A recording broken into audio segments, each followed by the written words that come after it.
Hi Internet! Welcome to the Gredtroyan YouTube channel.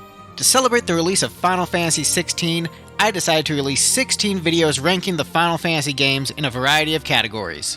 Each game has their strengths and weaknesses, so I thought it would be a fun way to compare and contrast the games. These lists are just my personal opinion, trying to balance objectivity and personal preference, and likely failing to satisfy anybody. So, if you disagree with my ranking, which you probably do, let me know your ranking of the subject in the comments below. In this video, I'll be ranking the combat systems of the different games in the series. Honestly, I don't really care too much about combat mechanics in JRPGs, and am more of a story guy.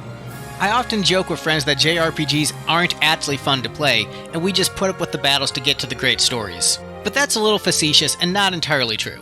There are some battle systems I enjoy more than others, and a lot of people really care about this kind of nitty-gritty. So, without further ado, let's get into my ranking of the Final Fantasy battle systems for the mainline games and tactics. Number 16, Final Fantasy XII. Coming in at the bottom of the list is Final Fantasy XII. I'll just come straight out and say it. Final Fantasy XII's combat is boring. The way battles work is that characters free roam around an enemy while they wait for their ATB to fill up, at which point they will attack. You control one character at a time, and any manual commands you need to issue will pause the battle as you decide what to do. The party members are controlled by an AI system called gambits, which you set up prior to battle. While setting up gambits outside of battle can be fun, once you're actually in a battle, it's a complete snooze fest and an absolute slog. Every now and then you might need to do a manual command, but for the most part, you let the game play itself after you set up your gambits. At least it's fun to look at, right? Wrong. The character movements are dull and uninspired. Worse than that, there's no battle music for most of the game, just the ambient background of the area music. It's like they tried to make the battle system as uninteresting as possible. There was only one battle in the entire game I actually enjoyed. It was a boss battle against a monster that utilized a magnetic field that drastically slowed down your characters if they had metal weapons or equipment. And I had fun dropping all my gear to fight the boss barehanded. I thought that was pretty cool. But other than that, I didn't enjoy a single battle in the game. It's not that I actively hated the combat, but I didn't really like it either. It's like a slower paced and far less engaging version of 11's combat, but without the need to input commands constantly. I've only ever played the original version of 12, so it's possible 4 times speed makes the battles better because you can get them over with sooner, but it's still a very easy last place for me on this list. Number 15, Final Fantasy XIV. I'm generally not an MMO player. I don't even consider myself much of a gamer in general. I like video games, and I've been in a lot of JRPGs, but I'm not one of those guys who really gets into the intricacies of mechanics in games I enjoy. I'm a casual, and I'm probably playing Final Fantasy XIV wrong, and missing a lot of depth in the combat mechanics. Before Final Fantasy XIV, my only MMO experience was RuneScape, so I never played WoW and don't have the gameplay shorthand that many other players do. So, take this opinion as the perspective of someone who loves Final Fantasy games, but is generally an outsider to the MMO genre and their mechanics. I don't like how combat in 14 forces you into the role of either DPS, tank, or healer. The way I play most Final Fantasy games is preferring hybrid red mage character types, jack of all trades who can do a little bit of everything based on the situation. While there is a red mage in Final Fantasy XIV, they squarely fall into the DPS class, and that's the role they have to play. I only played up to the end of A Realm Reborn, and I found 14's combat to be extremely restrictive and unsatisfying. I started off as a gladiator, before deciding that I hated being a tank, and switched over to pugilist before upgrading to monk, which I did like a lot better. Since I was playing as myself, and I used to get in a lot of fistfights as a kid, did martial arts, and have a love of shonen fighting anime, I appreciated just going around beating ass, and it did feel very me. However, the cooldown system and cycling between combos felt very repetitive.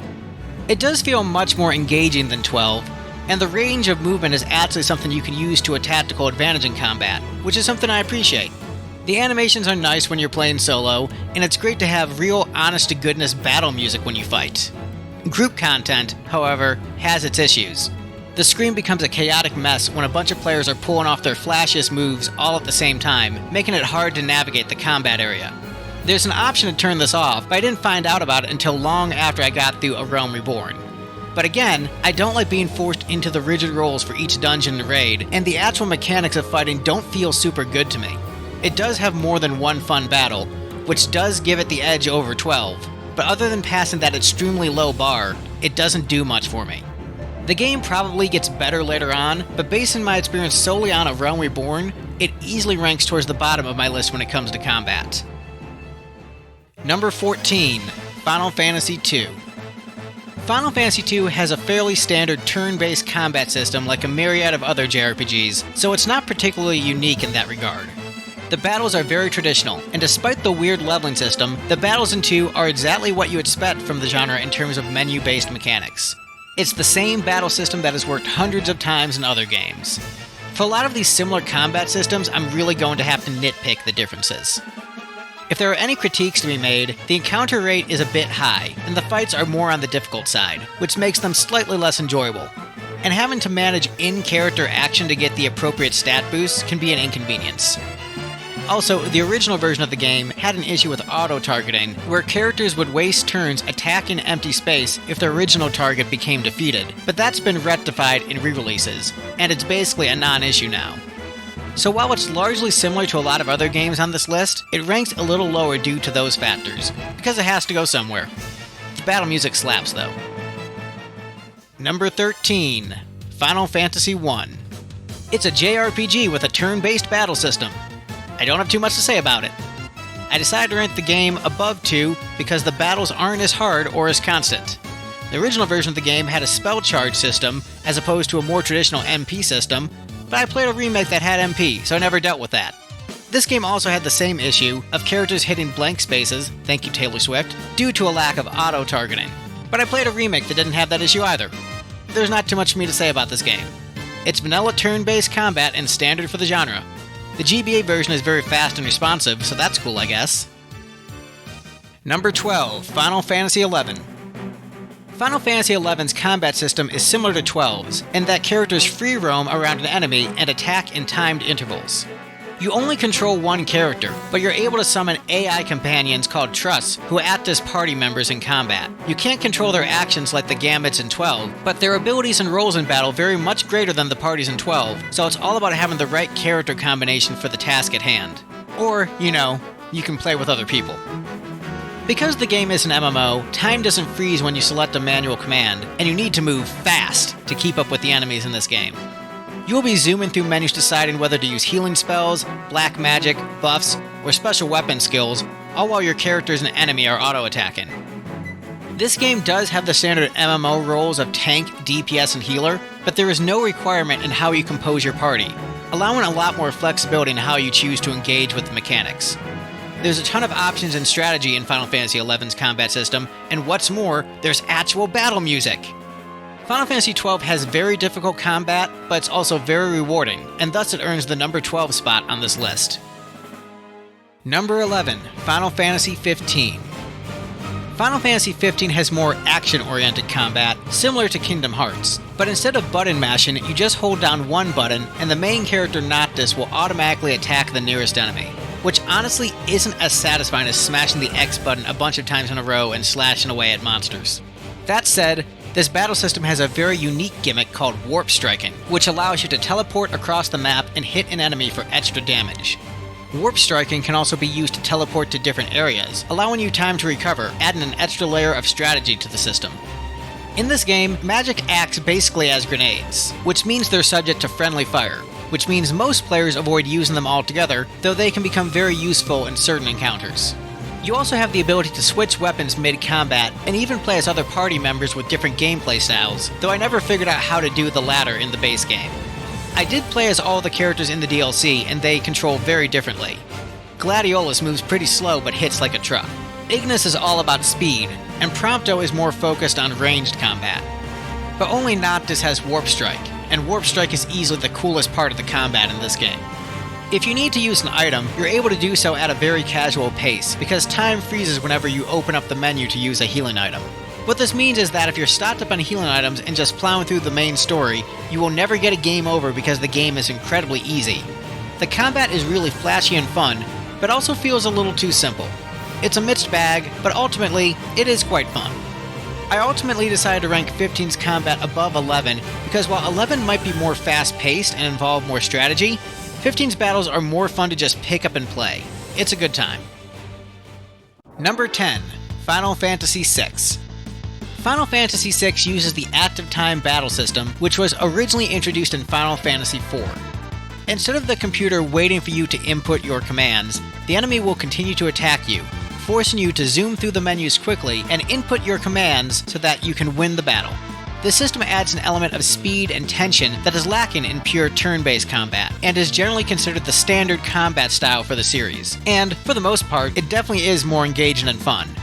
So, as with ranking the pure turn-based games, my ranking of the games with the ATB system is going to come down to nitpicky minutia. I'm not big on the desperation attack system in Final Fantasy VI, which feels like a prototype for the far superior limit breaks that would come later in the series.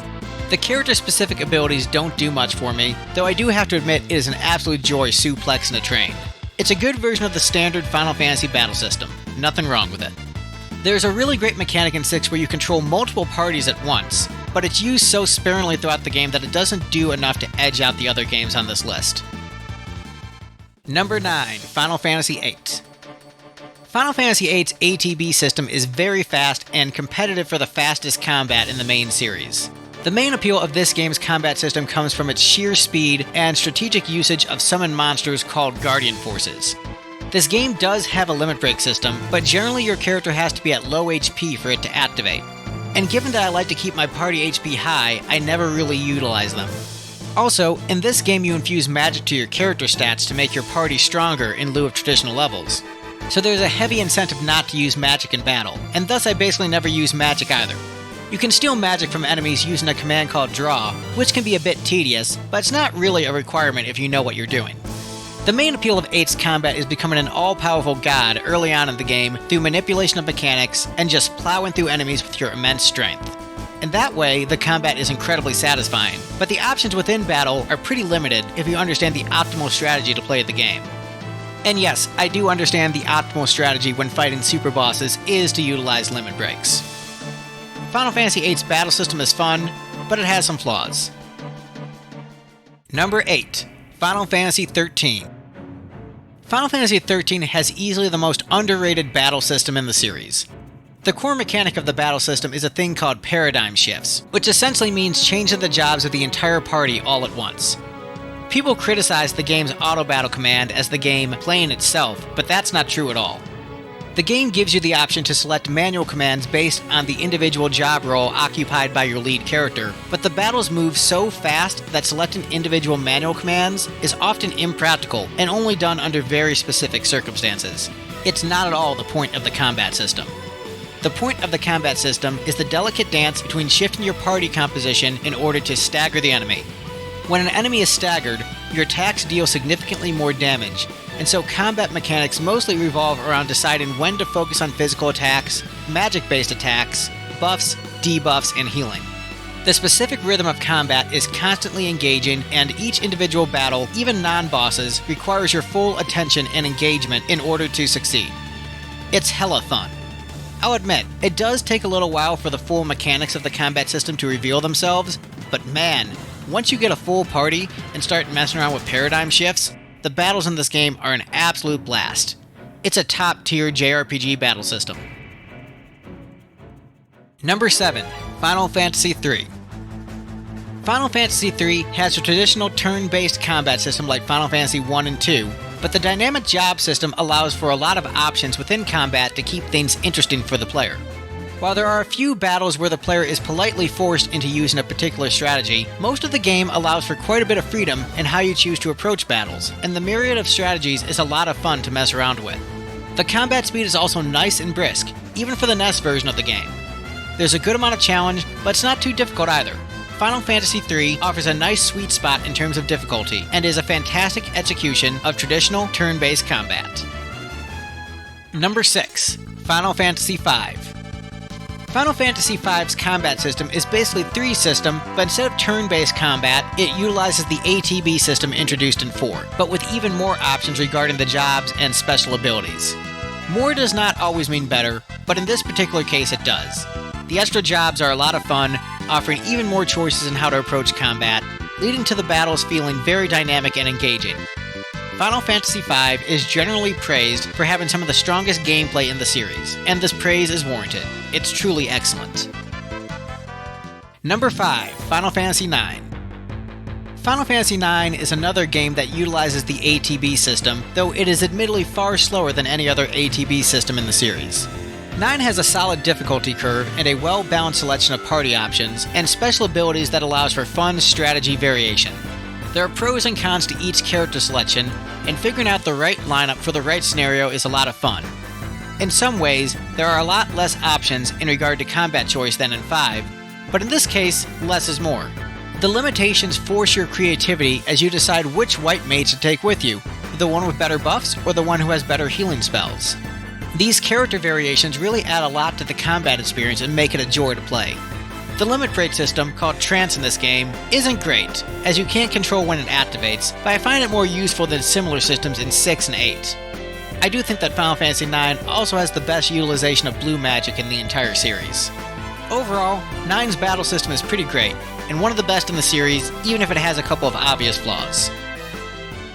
Number 4, Final Fantasy Tactics. I love this battle system. Remember how earlier in the video I was talking about how I don't care about JRPG combat? I forgot how great a truly great battle system is, and Final Fantasy Tactics has a truly great battle system. Final Fantasy Tactics has a turn-based battle system, but unlike other games in the series, there's an entire new layer to combat with character movement and positioning. Each turn allows a character to both make an action and move to a tile on the grid-based battlefields, making the battles feel like a cross between Final Fantasy and an epic game of chess. There's a lot that goes into the combat of this game. Character position, like whether you're facing an enemy head-on or attacking them from behind, is crucial. Character speed and range of movement is another vital consideration, as is the amount of turns it takes to perform an action like a higher level magic spell. The game also has permadeath, forcing you to carefully consider your actions and rushing to revive your allies if they fall in battle. Tactics also has a robust job system like 5, but with even more customization options. Every battle in Tactics is different and distinct. There's not really exploration in Tactics. The battles are the centerpiece of the game, and they're fantastic. Square knocked it out of the park with this combat system. Number 3, Final Fantasy VII. Final Fantasy VII is yet another game in the series that utilizes the ATB system. So why does it rank higher than so many other games in the series? Well, it has better battle speed than 9. The materia system allows for clever usage in battle and ends up being incredibly fun and engaging. The summons in this game are hella cool, even if the animations are a bit long. But what really seals the deal here are special moves called limit breaks. Limit breaks are special moves unique to each character that replace the attack command once a character has received a certain amount of damage. What's great about the limit breaks in 7 is that you not only have options of which limit break you want to use, as you can unlock more throughout the game, but you can also choose to not use them and save them for a later battle, allowing you to save up your special move to use against a boss or a hard enemy. You can just kill monsters with magic in the meantime, while you save up your special for an adversary that warrants its usage. I haven't played Remake, but I've heard nothing but good things about the combat in that game. However, as far as the original is concerned, it's top-tier Final Fantasy combat. Number 2, Final Fantasy IV. Final Fantasy IV was the game that introduced the active time battle system to the series, and in my opinion, is still the best implementation of the system. The battles are extremely well balanced because of the more linear nature of the game's story. Final Fantasy IV does not allow much in terms of party customization, and the characters you have in your party are always dictated by the plot, meaning that each specific battle is tailored and curated to the exact party composition the player is meant to have at the time. That means you have to constantly adjust your strategy as characters come and go from the party, meaning their playstyles and special abilities come and go with them, forcing you not to rely on the same patterns over and over again as you progress through the game.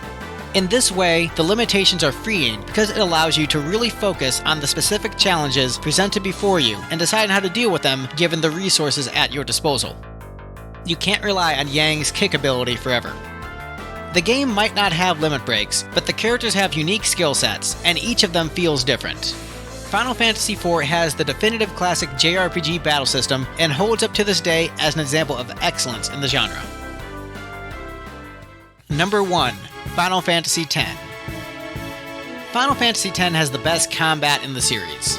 The ATB system is gone, and we're back to turn-based combat, but instead of being a step backwards, it feels like the perfect evolution of combat in the series.